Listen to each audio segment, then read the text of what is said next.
என்னென்ன பாக்குறிய? செத்து போனவன் எப்படிடா எழுத நிக்கிறானேனா?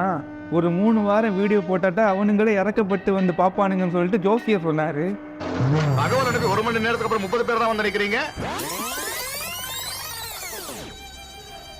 வணக்க நண்பர்களே, இந்த வீடியோவோட கண்டென்ட் எடிட்டிங் எல்லாமே கொஞ்சம் சுமாராக தான் இருக்கும். என்னோட எல்லா வீடியோஸுமே சுமாராக தான் இருக்கும். அப்படின்னா அதை விட இது சுமாராக இருக்கும்னா எந்த அளவுக்கு இருக்கும்னு நீங்க புரிஞ்சுக்கணும். அதுக்கு தான் சொல்றேன். நீங்க கேட்கலாம், இவ்வளவு பிஸி ஷெடியூல்ல வெளியில வேற ரெயின் பட்ஜெட் இருக்கு, இந்த டைம்ல வீடியோ ரெக்கார்ட் பண்ற அளவுக்கு என்ன அவசரம்னு கேட்கலாம்.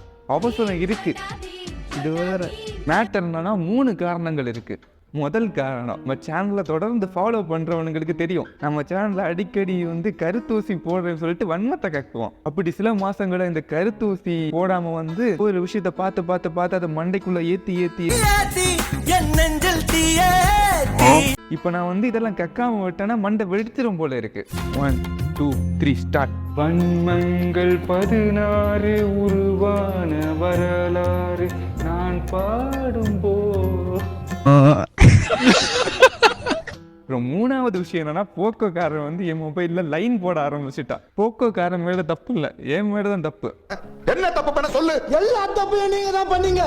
பொத்தி பொக்கிஷமா வச்சிருந்த மொபைல் ஒரு நாள் கீழே விழுந்துருச்சு. கீழே விழுந்து அந்த செல்ஃபி கேமரா கிட்ட ஒரு சின்ன புள்ளி தெரிஞ்சு. 2வது நாள் பாக்குறேன், அந்த புள்ளி கொஞ்சம் கூட பெருசாயிடுச்சு. அப்பவே புரிஞ்சு அது அவ்வளவுதான். 3 நாள் தாண்டி பாக்குறேன், அது செல்ஃபி கேமராவோட பெருசாயிடுச்சு. இப்ப ராட்சச உருவம் எடுத்திருக்கு.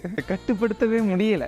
அதாவது இந்த எலெக்ஷன் டைம்ல அரசியல்வாதிகள் இந்த கட்சியை ப்ரொமோட் பண்றதுக்கு வேண்டி பழைய டேப்பை ரிப்பேர் பண்றது, அப்புறம் உடஞ்சி போன ரோடை சரி பண்றது அப்படிலாம் பண்ணுவாங்க. அதே மாதிரி இந்த போக்கோ நீங்க உங்க ப்ராடக்ட்டை ப்ரமோஷன் பண்ணணும்னு சொல்லிட்டு ஏதாவது அப்பாவிங்களுக்கு ஃப்ரீயா மொபைலை சர்வீஸ் பண்ணி கொடுத்து ப்ரமோஷன் பண்ணலாம் அப்படின்னு ஏதாவது ஐடியா இருந்ததுன்னா தாராளமா என்ன சூஸ் பண்ணலாம். ஃபிளாஷ்பேக். இந்த போக்கோக்கார மொபைல்ல ஏகப்பட்ட பக் வச்சிருக்கான். பக் சரி பண்ணா சாஃப்ட்வேர் அப்டேட்டும் கொடுத்துருக்கான். ஆனா சாஃப்ட்வேர் அப்டேட் பண்ணா ஸ்கிரீன் ரெக்கார்ட் பண்ண மொபைல் இருக்குமான்னு தெரியல. End of flashback. நமக்குள்ள 1000 பிரச்சனை இருக்கலாம், ஆனா இந்த மாதிரி நேரத்துல நம்ம ஒற்றுமையா இருக்கணும். அந்த காலத்துல இருந்து கரண்ட் போச்சா, அந்த காலத்துல இருந்து நான் உங்க கஸ்டமர். யாரு மொபைல் வாங்க பிராண்ட் சஜஷன் கேட்டாலும் நான் போக்கோவா தான் சொல்லுவேன். நான் சும்மா சொல்லல, நான் சும்மா பேசணும்னு சொல்லல, இது உண்மைங்க, உண்மை. என்னோட சேனல் வாத்தா உங்களை இல்லை அங்கே நாய் குலைச்சி அதை சொன்னேன். சேனல்ல இருக்க 1000 சப்ஸ்கிரைபர்ஸ் சார்பா நான் கையெடுத்து கும்பிடுறேன், எங்களை முன்னேற விடுங்க ப்ளீஸ். அவனே நீ மட்டும் உதவி செய்யலன்னு வச்சுக்கோ, என் சப்ஸ்கிரைபர்ஸ் 1000 பேர், அவங்க சொந்தக்காரங்க 10,000 பேர், 10,000 பேரோட சொந்தக்காரங்க 10 லட்சம் பேர். உன் பிராண்ட்ல இருந்து ஒரு பொருள் வாங்க மாட்டாங்கடா. எனக்கு தெரியும்டி, உன்னோட ஒரிஜினல் ஓனர் எம்மை தானு, இதையும் எவனும் வாங்க மாட்டாங்கடா. எங்க கேடிஜி, எங்க மோடிஜி உங்க பிராண்டையே பேன் பண்ணுவாருடா. எங்க கண்ட்ரில நீங்க பிசினஸே பண்ண முடியாது. இதெல்லாம் நடக்காம இருக்கணும்னு வச்சுக்கோ, ஒரு Poco X3 display, original display என் வீட்டுக்கு பார்சல் அனுப்புறேன்.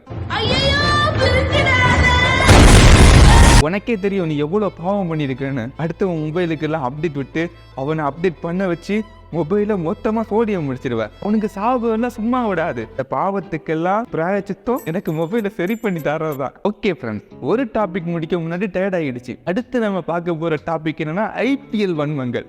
ஆனா நான் கிரிக்கெட் பார்க்கறது இல்ல. ஆனா பேசுவேன், ஏன்னா தம்ப்நெயில்ல டோனியோட போட்டோவும் விராட் கோலியோட போட்டோவும் போடணும், அப்பதான் வியூஸ் போகும். அதாவது நான் சில காலங்களா ஒரு விஷயத்த நோக்கிட்டு இருந்தேன். அப்போ நான் கண்டுபிடிச்சது என்னன்னா, திடீர் CSK ஃபேன்ஸ் நிறைய பேர் உருவாகிட்டானுங்க. இன்னொரு விஷயம் என்னன்னா, இதுல முக்கால்வாசி பேருக்கு அதுல டோனியை தவிர வேற பேரே தெரிய மாட்டேங்குது. நான் இந்த CSK ஃபேன்ஸ் 2ஆ பிரிக்கிறேன். ஒரு சைடு மெச்சூர்ட் ஆனவனுங்க, இன்னொரு சைடு தற்குறிஸ். இந்த மெச்சூர்டு சைடு எடுத்துக்கிட்டீங்கன்னா சின்ன பசங்களா இருந்தா கூட அவ்வளவு மெச்சூரா இருக்கானுங்க. இந்த தற்குறி சைடு எல்லா குட்டி குஞ்சாட்ஸும் இங்கதான் இருக்கானுங்க. ஆனா என்ன பண்ணா ரீச் ஆகலாம் அப்படிங்கறதுல அவனுக்கு தெளிவா இருக்கானுங்க.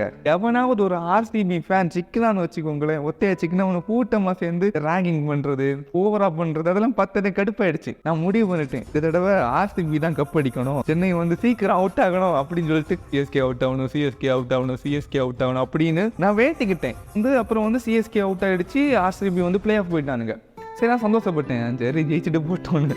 ஸ்டோரியிலலாம் அவனுக்கு போடுறத பார்த்தா பரிதாபமாக இருக்கும். CSK டாக்ஸிக் ஃபேன்ஸ் ஏதோ பண்ணானுங்களோ அதே இதை ஒரு 10 மடங்கு அதிகமாக இவனுக்கு பண்ணானுங்க. இன்னைக்கு ராத்திரி RCB அவுட் ஆகணும், RCB அவுட் ஆகணும், RCB அவுட் ஆகணும்னு வேண்டிக்கிட்டேன். எனக்கு ரொம்ப சந்தோஷம். அவனுக்கும் கிடைக்கல, இவனுக்கும் கிடைக்கல.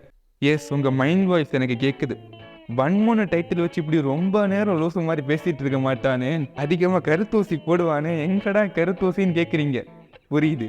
என்னோட சொந்த ஊர் என்னன்னா கன்னியாகுமரி. அழகான ஊரு, அமைதியான மக்கள், நல்ல இயற்கை வளம், அதை விட அதிகமான கனிம வளம், அதெல்லாம் அப்படியே இருக்க விட்டானா அவனுங்க. ஒரு 2 மாசத்துக்கு முன்னாடி ஒரு படத்துக்கு போயிருந்தேன். வீட்டு வரும்போது பார்த்தா நைட்டு அந்த தியேட்டர்ல இருந்து என் வீட்டுக்கு 15 நிமிஷம் டிராவல் இருக்கும். அது வரைக்கும் வரிசையா பெரிய பெரிய அந்த லோடு ஏத்துற லாரி, மினிமம் ஒரு 50 லாரிஸ் இருக்கும், பெரிய பெரிய லாரிஸ். அப்புறம் நைட்டு மட்டும் இல்லை, அந்த டைம்ல வந்து காலையிலையும் ஃபுல்லா லாரிஸாக தான் இருக்கும். ஏகப்பட்ட ஆக்சிடென்ட்.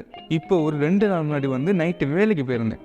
ஒரு 11 மணி இருக்கும். ரோடு முன்னாடி போய் வந்து பார்த்தா அதே மாதிரி லாரிஸ் வரிசையா இருக்கு, பெரிய பெரிய லோடு லாரிஸ் போயிட்டே இருக்கு. இதுல வந்து எல்லா பொலிட்டிக்கல் பார்ட்டியும் சம்பந்தம் இருக்கு. பிஜேபி எம்பி இருக்கும்போது இது நடந்துட்டு இருக்கு, காங்கிரஸ் எம்பி இருக்கும்போது இது நடந்துட்டு இருக்கு. இப்போ இருக்க திமுக எம்எல்ஏ, அவர் வந்து எம்எல்ஏ ஆகும் முன்னாடி வரைக்கும் இதுக்கு எதிராக போராடினாரு. இப்போ அதை பத்தி ஊர் பொலிட்டிஷியன்ஸ் வந்து வாய திறக்கல. உங்களை எல்லாம் நம்பி 10 பேர் உங்க கொடியை பிடிச்சிட்டு சுத்துறானுங்க. அவனுங்களை நினைச்சாதான் சிரிப்பா வருது. அதாவது ஸ்டேட் போர்டு 10th ஜியாகிரபியை ஒழுங்கா படிச்சிருந்தா கூட இந்த வெஸ்டர்ன் காட்ஸோட மகிமை என்னன்னு தெரிஞ்சிருக்கும். இந்தியாவில வந்து 70% ஆஃப் ரெயின்ஃபால் வந்து அந்த மலையால தான் கிடைக்குதா. டெவலப்மெண்ட் தேவைதான்டா, வேலை வாய்ப்புகள் அதிகமா வேணும். ஆனா இதுக்கு எப்படி டெவலப்மெண்ட் இருக்கணும்? ஒரு விஷயத்த மொத்தமா அழிச்சு ஒரு ஆண்டு மட்டும் நல்லா டெவலப் ஆகுறதா டெவலப்மெண்டா?